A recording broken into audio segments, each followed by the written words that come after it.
Welcome to Stream 4. We have a case study on embracing technology to create good work and value for your organization.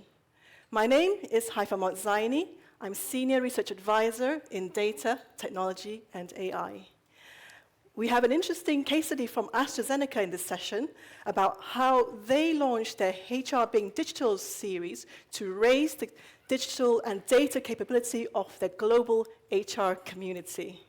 And for me, this is a really interesting case study because they took a very people-centric approach, going beyond training people to the tick box exercise of learning how to use the technology, but also giving the HR people the time and the right environment to make sense of the technology that they're using in their workplace. So to present this session, we have two people from AstraZeneca's Global Talent and Development team, Dr. Cheuk and Jenny Proctor on the stage.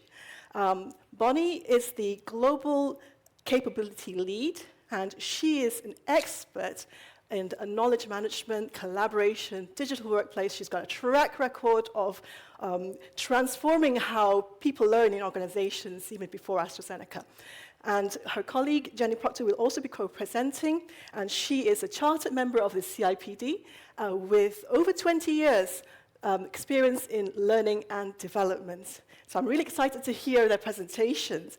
And Bonnie and Jenny said that they would like this to very much be a two-way learning session, so not just them telling you about what they learn, but also to hear your stories and your reflections on what they said to you. So how we're going to do that is we're going to use our events portal, events platform, and use the comments section to write your comments and thoughts about what they said, and even share any stories that are related to the session, stories from your organizations. And we're going to use the Q&A section to ask questions for Jenny and Bonnie, and we're going to take that at the end of the talk. So sounds good? Okay, I'm going to hand over the stage to Bonnie and Jenny. Over to you. All right. Good afternoon, everyone. How are you all? You well? Yeah? You enjoy your lunch? Great. We are really pleased to be here. It's my first CIPD presentation, and really delighted. And I have not presented in a physical space, I have to say, for 3 years now. So bear with me when I don't know what to do, where to walk, and how to do it properly. Bear with me, I'm learning as I go along. So today we're going to talk about embrace technology, create good work and value for the organization. And we are from AstraZeneca. We are from the Global Talent and Development team within HR. And trying to figure out where to click. Yes. Right, and we are passionate about building digital and data capability at an enterprise level. And we're passionate about preparing all our workforce to thrive in the digital future. And we partner with the business, all the business area within AstraZeneca. So my name is Bonnie Cheuk. I have been with AstraZeneca for about four and a half years now. And I am leading the global capability area, particularly in digital and learning agility. So I remember that was a long time ago. Remember Y2K? Year 2000, I completed my doctorate research, and I was using Dervin's sense-making methodology to understand how professionals in the workplace actually seek information and use information, and as a result, designing experiences for the people in the workplace. So the kind of research and the experience I've been through actually helped me to design some of the practices for the next 20 years, which includes some of the things you're seeing today. Prior to joining AstraZeneca, I've been in various industries, from banking industry, professional service firms, in the academia, government as well. And in all these sectors, I have actually led marketing, communications team, knowledge management team. And throughout the journey, I have been trying to help my team to actually embrace digital and data in order to create more value And I have experienced it firsthand as a leader within the business, how hard it is actually to bring people on the journey. So now I'm sitting in the Global Talent Development function and seeing it from the other side and supporting all our AstraZeneca leaders to actually bring the colleagues onto the journey. So I hope today will give you some inspiration in terms of how we have done it, and we're going to share our story. And I'm delighted today that I've got my team member, Jenny Proctor, with us. Hi everybody, great to be here with you today, and it's really exciting to be able to share our story with you. It has been a really exciting journey. I've been with AstraZeneca for about 7 years now. For the first 5 years I was actually within the business, based at one of our manufacturing plants, and the role I had there was learning development to shape the culture of the manufacturing plant and really enhance the learning culture there. And then about 2 years ago I moved into the global team, where my internal name usually is Bonnie's partner in crime, and we're partner in crime internally and partner in crime today to share our story. So we've been shaping them future-ready capabilities for people right across the enterprise, which is about 84,000 people, as we'll share a little bit more. Prior to AstraZeneca, I'd never been in pharmaceuticals before. I had very varied background in lots of different industries, so retail, the NHS, all within the learning and development function, or leadership development, or talent and development. And I really thrive on helping people to be the best that they can be. And I really get pleasure out of doing that in my role, and I continue to do that to this day forward. So we're really excited to be here to share our story with you today. And I'll hand back to Bonnie to set the scene a little bit. Great, right. So as we mentioned, we actually partner with all the business area, but today we're only going to share with you one story. And that's about how we have been partnering with our global HR team to uplift the digital and data capability for 1,000+ people around the world. And what we're going to do is to share our story. We're going to divide into roughly 4 sections. We talk about our philosophy. We talk about what's the HR digital ambition. And then we'll share with you 2 of the highlights that we've picked for all of you, and talk about the impact, and also share with you some of the key learnings and challenges as well. And we hope that as we tell our story, just think about, how does that connect with your area of work? Perhaps you're building digital capability as well in your organization. Anyone? Raise your hand if you do. Yeah? A few? All right. Okay, good. See how it connects with your world and maybe some of your future work. And also tell us what ideas perhaps you would offer to us to help us to do our job better. So let's learn together, shall we? Okay? All right. Give me a nod. Thank you. Right, talk about AstraZeneca. We're very proud of the company. We're a global pharmaceutical company with 90,000 people around the world. We put patients right at the center of everything we do. And we know that digital is going to really transform a lot of our work, from R&D to commercial to global operations, the factories, as well as HR. We know that digital is going to enable us to increase agility, to allow us to innovate, to allow us to be more efficient. And I partner with the global digital Chief Digital Officer, and we talk about, as an organization, we have an ambition to move from doing digital to being digital. And for us, for me and Jenny, as someone in global talent and development, we're here to figure out how can we actually build digital capability for the organization to achieve that ambition. So how do we do that? What's building digital capability in the first place? So I'm going to ask you, if you're in the room, just have a chat with the next person, with the person sitting next to you. When I talk about building digital capability, what kind of images or activities does that come into your mind? Anything, right? Less than 1 minute, have a chat. Come on. Have a chat with one another, and if you are online, then put it in the chat. What comes into your mind when you say building digital capability?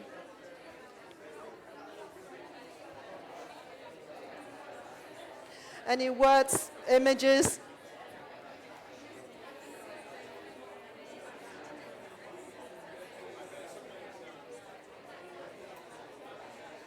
All right, if you are joining us online, you can put it in the chat as well.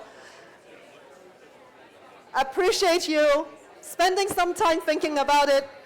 I'm going to, bring it to a close, and very curious to see what actually comes out. All right, I can see you can't stop anymore. So this must be, Jenny, this must be an exciting topic. Absolutely. Yeah? Building digital capability is an exciting topic. Yeah, what comes into your mind?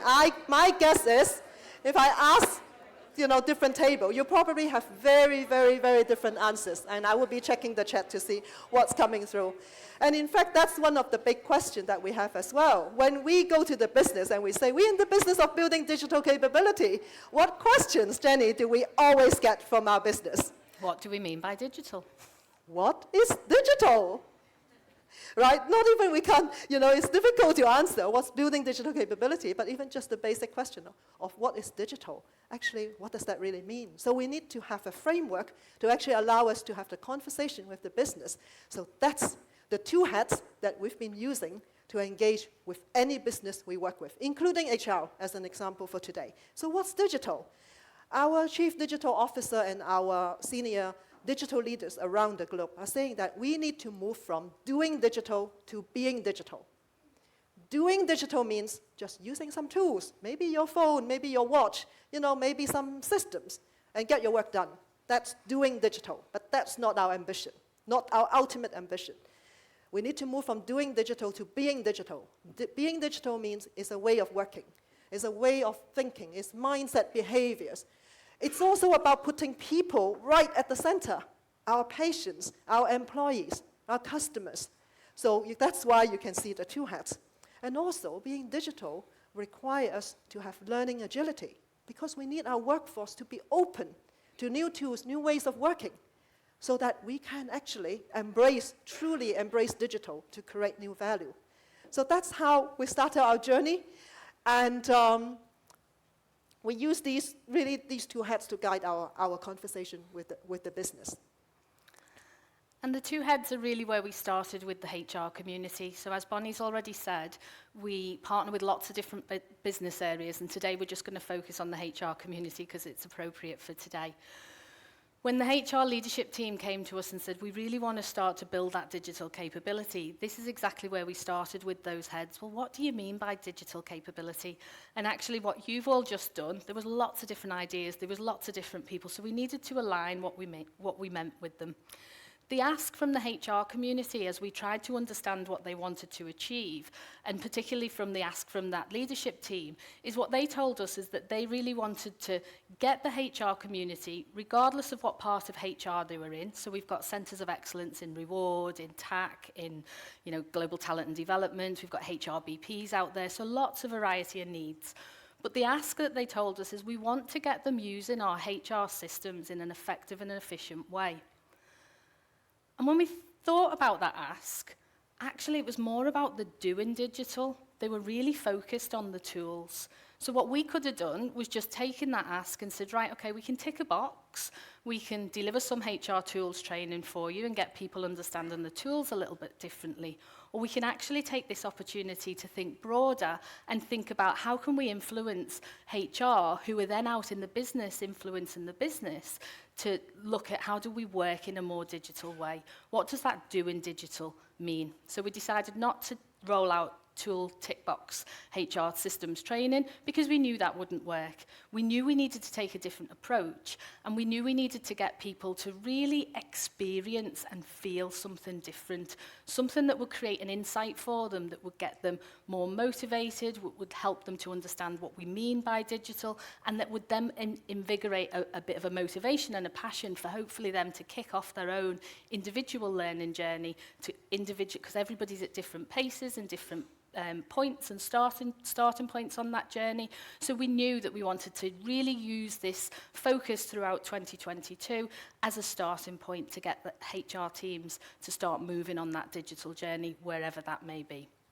So we're going to share with you just a little video to kind of bring the series to life before we share with you how we went about the design of it and what that looked like. You can dance along if you want to. The people in the back did when we tested this before.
you can feel the excitement of our HR Being Digital series. So it's just go into a little bit more to share with you what the thinking has been, right? So you can see there are 4 themes which have been identified. And how do we actually come up with those themes? It's based on in-depth research, trying to understand from the whole HR community, what's the current level of awareness, what's the level of usage, and the desire to use some of the tools.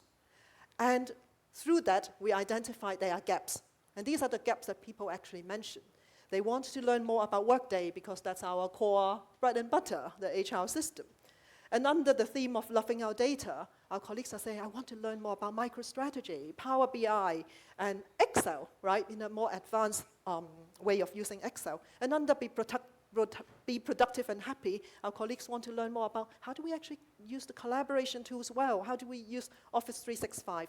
So all this is based on our needs. Your organization will probably be different, but in terms of the thinking, that's what has informed our design. We also recognize that our HR colleagues, like all of you in this room, are you busy? Day in, day out, too much going on, right? No time. Right? So how do we make it meaningful, impactful, relevant for them? We want to make sure that when they come to the session, they learn something practical. They learn something that is relevant to the job. They also learn something that they can immediately apply and take it to their day-to-day work.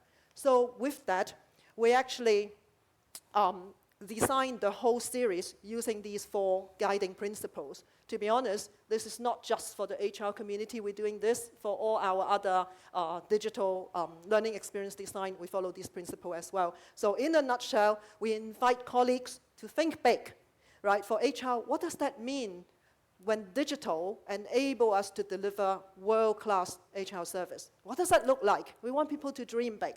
But we want people to also start small, because otherwise, if it's too big a dream, that you can't actually get there. So think about what you do in your day-to-day work, the tools that you touch, the people that you can influence. What can I do now? We want it to be very practical. And not only that, we want people to get hands-on. If there are tools that you feel you are not familiar with, you feel you want to learn more. So we invite you, those tools that I talked about earlier, we invite you to go in and touch it, try it, use it. And not just during the session, we invite you to use it right after the session in your day-to-day work. And we also highlight the learning agility mindset. If you feel you're not there yet, don't feel frustrated. Learn, fail fast, learn fast. And Jenny and I always talk about, don't worry about breaking the system. You won't break it. Just go and give it a try. And then once they have tried it, they realize that, okay, I can actually manage. So those are just simple principles. But I think the key is, look at that. Using tools is only one aspect of the whole HR Being Digital series. The other thing I want to highlight is that we also introduce the 3 E's learning framework, which is applied to all the learning experience within AstraZeneca. And we apply it, of course, in this setting as well. 3 E stands for E for education, exposure, and experience. So when we think about the HR Being Digital series, we don't want to just give people the formal education, just the lecture, just the experts talking, or we don't just want people to consume learning content. Yes, that's part of it. But the bigger part, the 2 parts, is actually learning through exposure, through talking and sharing with one another, getting inspiration from the broader HR network, not just from people within the room, but from across the world, across the network. And also through learning through experience. That means getting your hands dirty, try it, use it, apply it to your work. Don't just come to the session and learn about things. We say, come, but use it as part of your day-to-day work. So those are the guiding principles which actually inform the design. So that's the only slide I promised with so much detail. So, and the reason is I want to share with you the overall scope of what we're talking about here. Not only we start from the user research, the whole series is made up of live sessions as well as asynchronous sessions that people can continue to interact even if they can't join in online. And we also role model digital ways of working as we engage with our colleagues using collaborative whiteboards, all sorts of hybrid tools that you can think of, right? And not only that, we also run a 6-month communication and engagement campaign. We invited our colleagues to share their stories. We asked them to share the pain, the joy, the fear, the emotion as they embrace digital, because we believe that by doing that, they actually motivate others to come onto the journey as well, recognizing that it may not be easy for everyone, but we're in it together. Other things I want to highlight, I can't highlight all of them, but under Loving Our Data, we've got a session called Preparing for a Data-Driven Digital Futures. What is that? It's not lecture, it's a 2-hour immersive exercise which we invite people to think about what assumptions do we make about how we do our work today? Are there assumptions we might need to let go? And what do we notice as coming onto our radar? What are those new digital tools, data-driven tools that we need to be mindful of, that we know is coming? And if we are where we are today, and if we know that's the future, how do we walk from today into the future? Right? So we invite people throughout those sessions to actually think for themselves. The other piece is about Let's Talk Digital. These are live water cooler sessions that people come together, and we talk about the kind of digital mindset and behaviors and the changes that we're noticing in ourselves and around us. So again, lots of conversation, lots of peer-to-peer learning. What have I missed? I think those are the key highlights. Jenny and I was talking about, we can probably write a book about this, so we don't have time for everything, so we've decided to just share with you 2 highlights. So I'm going to ask Jenny perhaps to pick your highlights, and then I'll go next. Okay, I will indeed, and it's fair to say that this presentation started off probably as a bit of a book, and we found it really hard to kind of narrow it down because there's been so much that we've achieved or that we've done so far. We're still on that journey. So for me, one of the highlights is how we've managed to really remove a little bit of fear for people around this topic of digital. And in addition to that, then create that sense of community and shared learning as we're moving towards whatever that destination may be. Yes, we've got a direction that we're all moving towards, but we don't quite know what that will look like because none of us can envisage the future. So in starting off the series and kicking off the series, similarly to here, we needed to really align people on what we meant by digital and what direction we were moving in. And in that business context, what did that mean for HR? So that was one of the first things that we did to try and alleviate a little bit of that fear. But then there was a couple of other things that we did. Again, far too many to share, but I'll pick a couple that I think worked really, really well. We got people to really reflect on and think about how digital's impacted their lives and the value that that's brought for them. So to get them to think about how watching the TV changed for you, how's your shopping habits changed, how have your banking habits change. No longer do you need to wait until the bank's open to go and lodge your cheque, and the cheque's hardly even around anymore. But asking them to think about, in your personal lives, how have you embraced digital, and have you even realised that you've embraced it in a different way? And what value are you getting from that in your personal life? And by getting people to reflect on this, we then ask them to think about, and how did you adopt some of those changes? And actually, if you think back to that slide of the hands-on and trialing it out and testing it out, and people were really seeing that they already had the skills to do that in their personal lives because they've transitioned from one way of doing it to another, and it helped them to remove a little bit of the fear factor of, well, if I can do it in my personal life, now that I know what's expected of me, I can do it in work life as well. So by getting people to notice, people got hung up or were getting hung up on that word digital, and actually putting pressure on themselves a little bit to think, well, I need to know what AI is, and I need to know what all this technology was, because of where the focus was specifically on the tools and the terminology, and the people were getting confused. But by taking it back to how have you adapted to, you interact with AI in your shopping habits, and you interact with it in your daily lives, yet you don't think about it in that way. So helping them to shift their thinking about how have you adapted and transitioned to doing it in your personal life, so you've already got the skills to be able to do that in the work environment.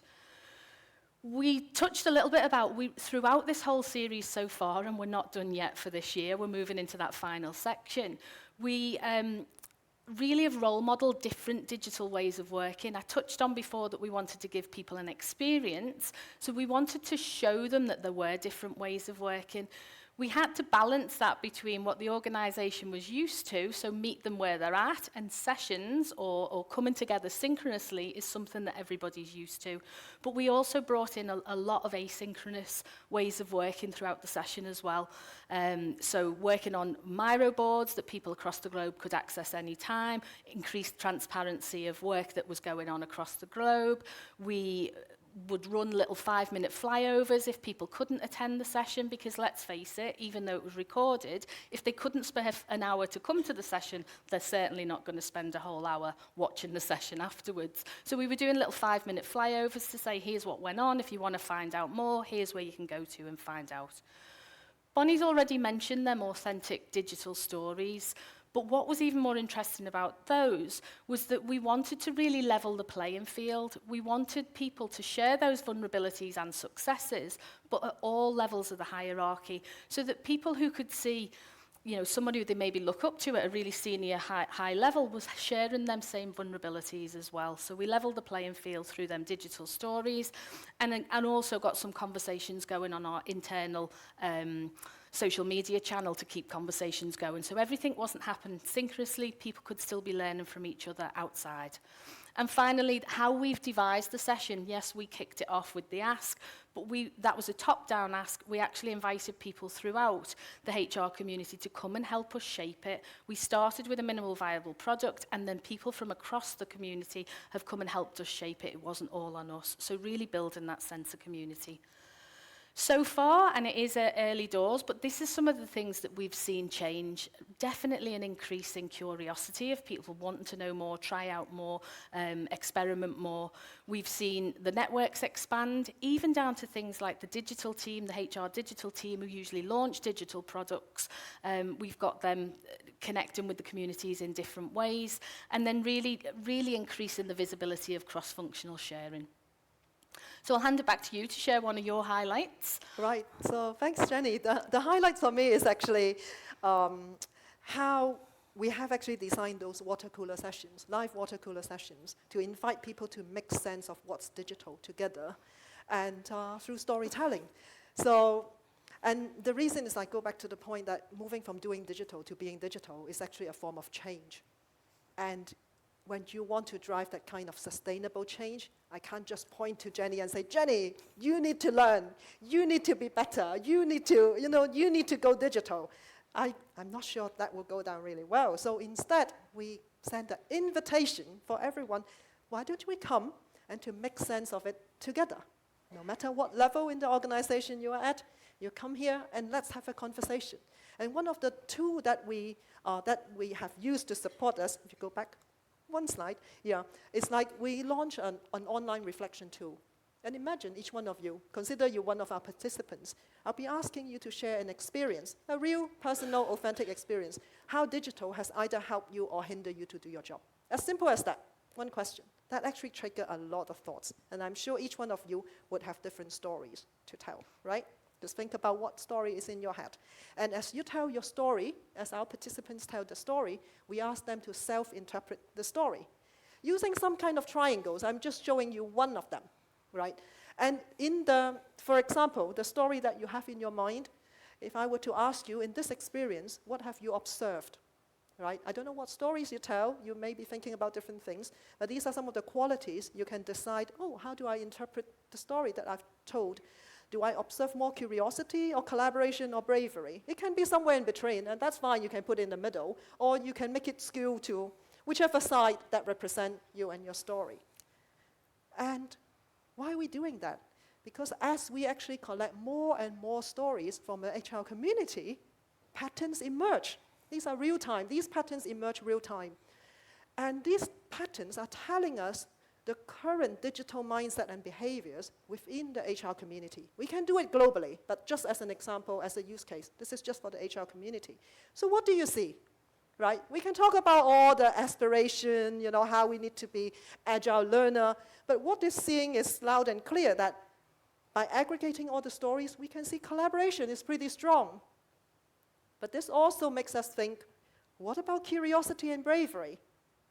Do we need more of those? Or are we happy with where we are? There's no right or wrong, but this is where we are, and it allows us to ask the question, do we want this pattern? Do we want any change? And if we want change, which direction do we want to change, and how fast? So that's an approach that we've taken through the stories to give us those insights. But again, these insights are not just going into the senior executive and into a black hole. We actually take these insights and stories into our water cooler session. right? So in the water cooler session, what we will do is we invite colleagues to first reflect, like what I've asked you earlier. You reflect for that 5 minutes or so, reflect on your story. Then we review some of these patterns, and in small breakout groups, we invite people to discuss. So what do I see? What do I make sense of it? What can we do more of? What do we need to do less of? Right? What can we learn from it? So it's a collective sense making in your small group. But not only that, because that's only a small group, right? Only if you come to this table, then you learn from one another. But what about the broader HR community? How do we learn from everyone? So we've collected all these stories. We make all these positive and negative stories visible, open and transparent onto a story wall. So, and you can go back anytime to read the positive and negative stories. And I feel very proud that our leaders actually are open to sharing all the negative stories. It's not just all the rosy picture, everything is fine. And actually from the experience, from the participants, they're saying that actually reading those negative stories really help. And also, it also signals that we are allowed to make mistakes and we try and learn, and therefore we're learning from these stories.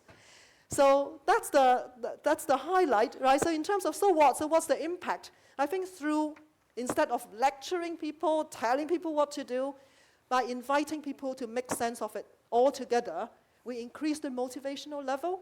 People want to self-discover because it's about them. It's about inviting them to think deeper. It's about them wanting to self-direct the journey. Where do they want to go next? It's about creating stronger commitment to change. Again, the more you think deeper, with yourself and with one another, actually the commitment actually becomes even stronger. The other thing is we also feel more supported. Learning from collective success and failures, actually, particularly knowing that at times we are all struggling through. At times we are all facing challenges, and it's the kind of recognition that creates the support that we have for one another. One thing we do recognize is that when we bring people into the room, each one of you don't start and end in the same place. That's something quite unique about digital, right? You all come at a different place. We want people come out from these water cooler sessions recognizing that I've taken something, from the conversation that is unique to me, right? I'm not assuming that each one of you will be taking out the same thing. And that's the power of collective sense making. So it hasn't all been rosy. We're not just going to say there are highlights and everything's been great, because similar to the stories, not everything goes the way you want it to go. And we've definitely had some key learnings. We said that we'd launch this bit of a series this year as the starting point. And there's definitely been learnings that we've iterated and changed as we've moved along. And we'll continue to do that going into next year and beyond. The journey's not going to end, at the end of 2022. We've ticked the box because that's what we would have done if we'd have just gone down the tools training route. So we're still, as I'm sure many of you are, faced with people saying, I've got no time to learn. So what that tells us is we've still got a little bit more education to be doing to help people to recognise and understand that they're learning in every interaction, they're learning in every moment, and just because they've not been to one of the sessions or attended tools training or whatever it may be, that they are learning through that sharing with each other and through the interactions that they have daily.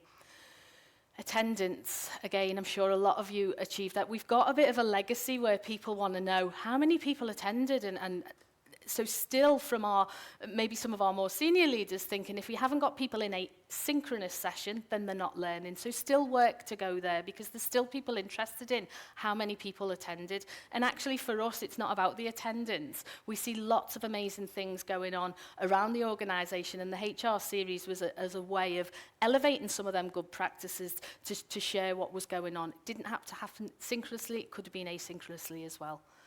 We're also faced with, again, we're all starved of time.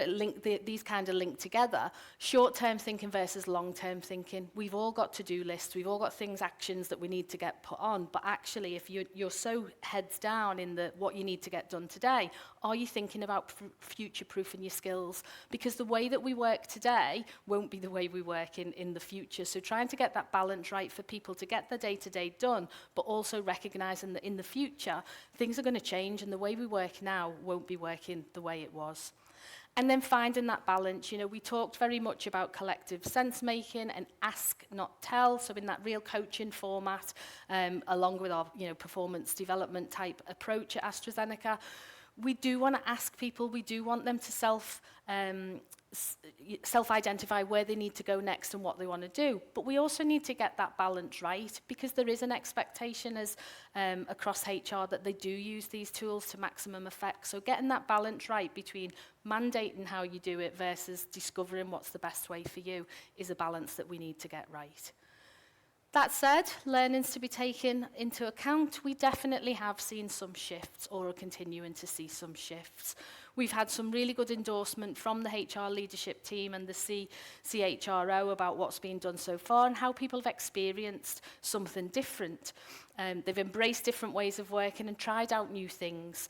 Even recently at the annual HR leaders meeting, they trialled doing something differently. So again, role model using a really collaborative whiteboard so that people could join in a different way. That had never been done before. So we can see that people are experimenting more and trialling things out more.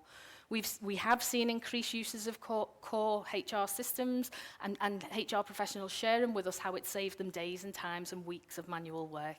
And also that increased curiosity and openness to new ways of working and new tools. So they're just some of the shifts that we've seen so far. And there is so much more that actually we want to share with all of you. We just don't have the time to tell you all the stories. So I think it's time to wrap up. I hope it has been useful to hear our story. We'd love to hear your recommendation for us and also hear what your journey is like as well as we go into the Q&A.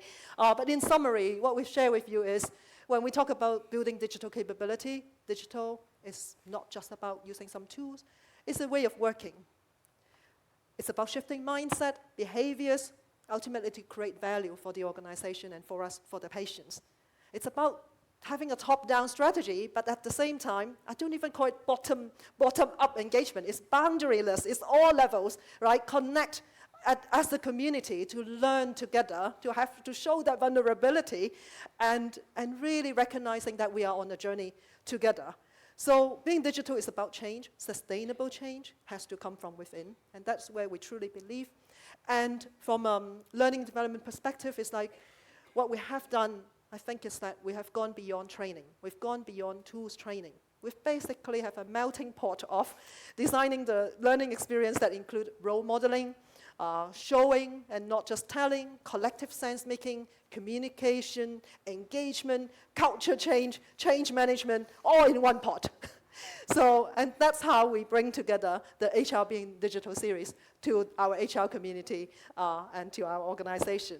And just before we close, I really want to say thank you to our HR senior leaders, because they have opened up the space for this dialogue to happen. They could have asked to go another direction, but they've created the space. They've made themselves vulnerable. They allow these positive, negative stories, to emerge and to be made visible. I'm also very grateful for our HR community, all the members who have, chosen to lean in, be curious, try things out. And these are some of the words from our colleagues at all levels, including our CHRO right at the bottom here. And but it really showcases like people at all levels, all learning together, reflecting on what they have taken out from each one of the sessions. So on that note, we go into the Q&A, and really curious to find out how are you building digital capability? What might be similar, what might be different, and recommendations, suggestions for us, feel free to put in the chat, and happy to have a conversation. Do stay in touch. Thank you very much. Thank you.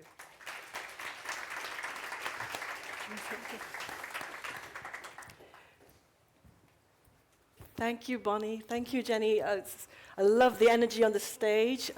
Really inspiring story. So I'm told there are roving mics for those in the room, if you're in the room. So if you don't want to post online, you can put your hand up and the mic will come over to you. So I'm going to take a question from online first. And if you want to put your hands up, I will take your question after that. So first question, what are the digital must-haves for organizations looking to deliver engaging learning and OD programs that cover the life cycle of the employee and support career progression and succession planning? So digital must-haves. I know we talked about it's about the people, but going back to the digital must-haves. Right, okay. Digital must have in terms of the digital tools you mean? This is what I understand, I think. Yeah, I think you mentioned about online collaboration is one of them, isn't it? So, Right, okay. I'm not sure whether I have a comprehensive answer here. I think a broad level response will be focused on as you look at the whole end-to-end cycle, right? The whole end-to-end employee life cycle that HR actually touch. Think about where digital can actually create value, because that should come before, you know, the tools. Correct. It's like, what are the tools you should use? There are so many tools. You go and do a search, and you're in the research field, right? So there are too many tools for you to choose from. But what are you really trying to achieve? What's the cutting edge value that you want to give to the organization? And then start from there. We show people within our organization, remember at the What's Digital kind of a keynote session that we did earlier on, we show people a slide with so many tools. And we say, is this digital? Or is this about understanding your customers, your employees' needs, and think about where do you want to add value? Because if you start from that lens, suddenly this page full of tools will become, you only need to pick a few for you to actually decide. yeah, I agree. Jenny? I think just building on that, I think if you did start with the tools, and this is what we've seen happen when we put up the whole suite that was available to people, that was what was driving some of the fear. You expect me to know how to do all of that, and you expect me to be able to know what each one does and how to do it, and we don't. So you overwhelm people by starting with the tools piece, by starting with the what do you need to do, what's your problem statement, what value do you want to create, and then what's the best way that's going to get me there. That might be a tool, it might not be a tool, but that's how the shift in the digital thinking has worked. You know, listening to you say that, I think of an analogy. Okay, we want to eat this afternoon. I want to make carrot soup. Well, we don't need to buy beef and chicken. It's just carrots and onions and potatoes. That'll be fine. In a bit of stock. Job done. Get on with it. So, next question. Would you agree that learning and development can be a directive push rather than employee opting for it, as sometimes it is the need of the hour?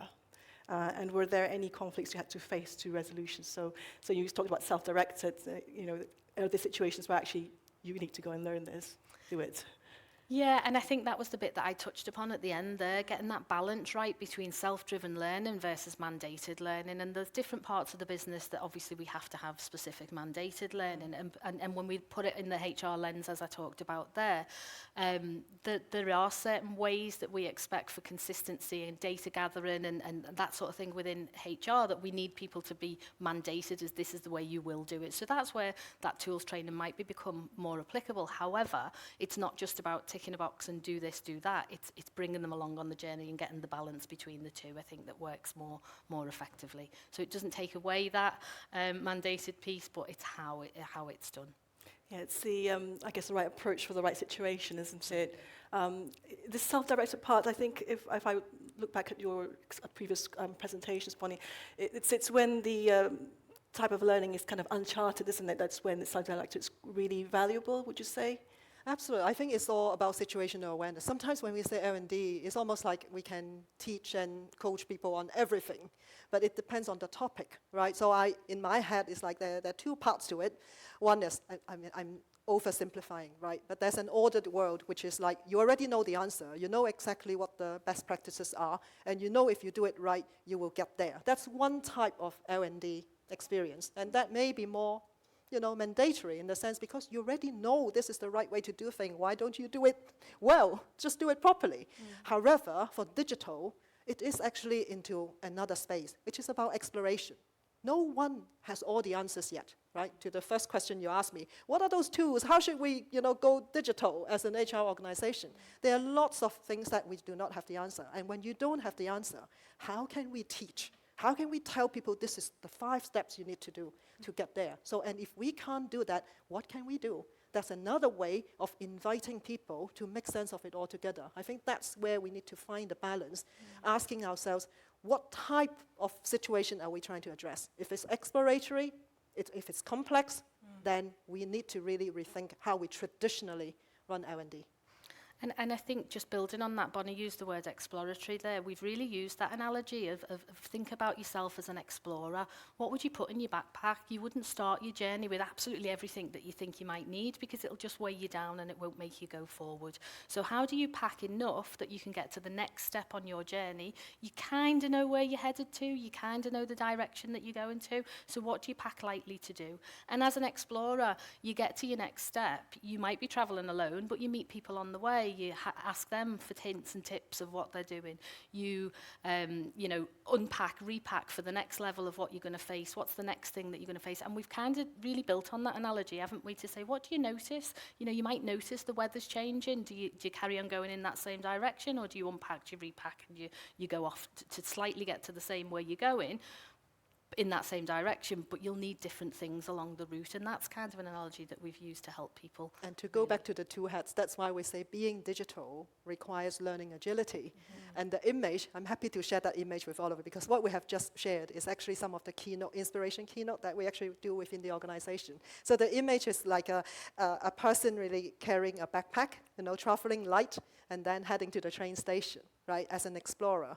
But I always tease people, think about, do you just carry a backpack, or do you carry a heavy container? Can you even imagine you doing that? But a lot of people actually think, I need to have the heavy container, I need to get myself all ready, I need to have everything I need to know before I can try and touch things. So that's where we try to, with that image, we help people to understand, loosen up a bit, right? When you're exploring, it's all right. You can fall down, but come back up, and we support one another. And that's how the whole HR community is helping one another to move forward together.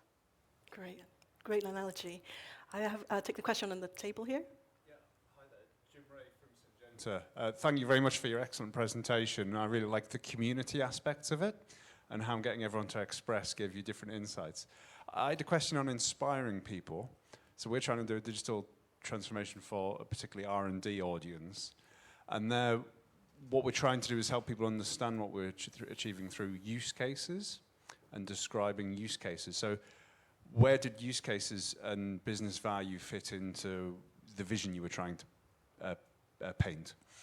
It fits in very, very neatly. When we show you the picture with the 4 themes, and actually each one of the theme is designed, we always start with what are the use cases we have within the HR community that will be relevant to the audience. So we coach the speakers as well, because some of the subject matter experts, they may be talking about Power BI or MicroStrategy, right, or Workday.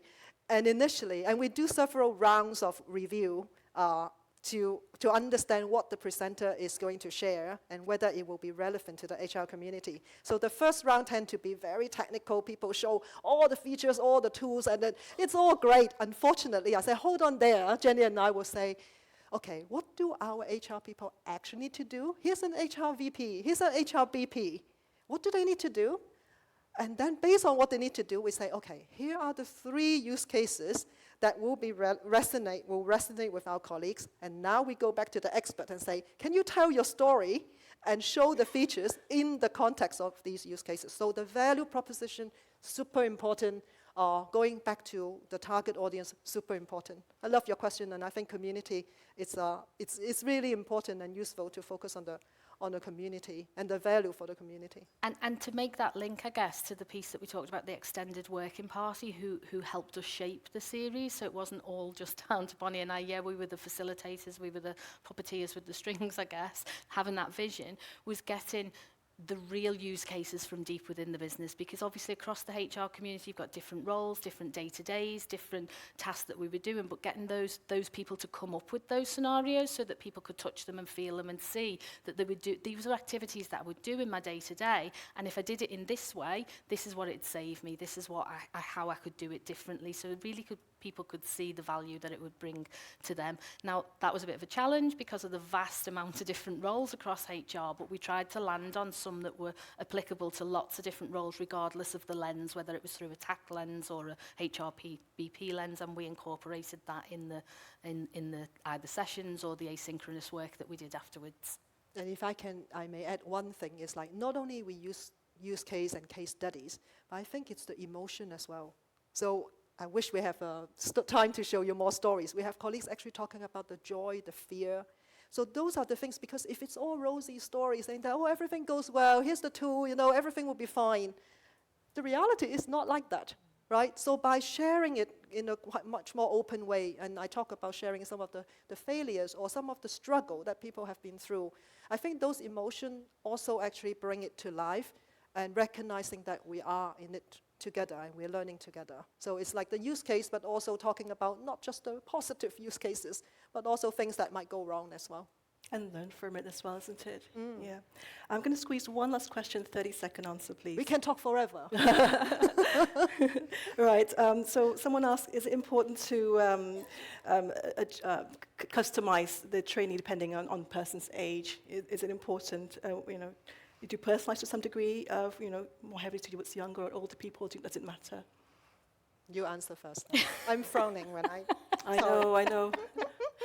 I think it's important to recognise that we have all got different age spectrums within there, and that different people will need different levels of support. But I guess if you come back to the actual need of whether it's how to use it or the value you can have from it, that's the same regardless of age. I agree. So it's about helping people to understand the value they can get from it, and then looking at that, what part of the journey are they on, or what stage of the journey are they on, and what support do they need to get there. That will be different for different people depending on age.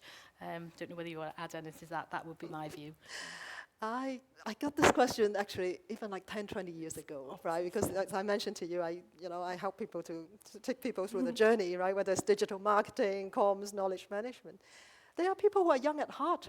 There are people who are young, but they think about it in a very different way. So I don't think we can just use the label, the age, the number that worries me a bit. But I think if the spirit is that actually recognizing what situation do people come in to the space. That's why I say each one of you, you start from a different place and you end in a different place as well. So I think it's just recognizing people come, you know, they come from different, you know, they are different, rather than differentiate them based on the age and the number. Yeah. Thank you very much, Bonnie and Jenny. Great presentation, and thank you all for your questions. We're now going to take a break and return at 3:50 for a question time debate. Thank you, everyone. Thank you very much. Thanks, everyone.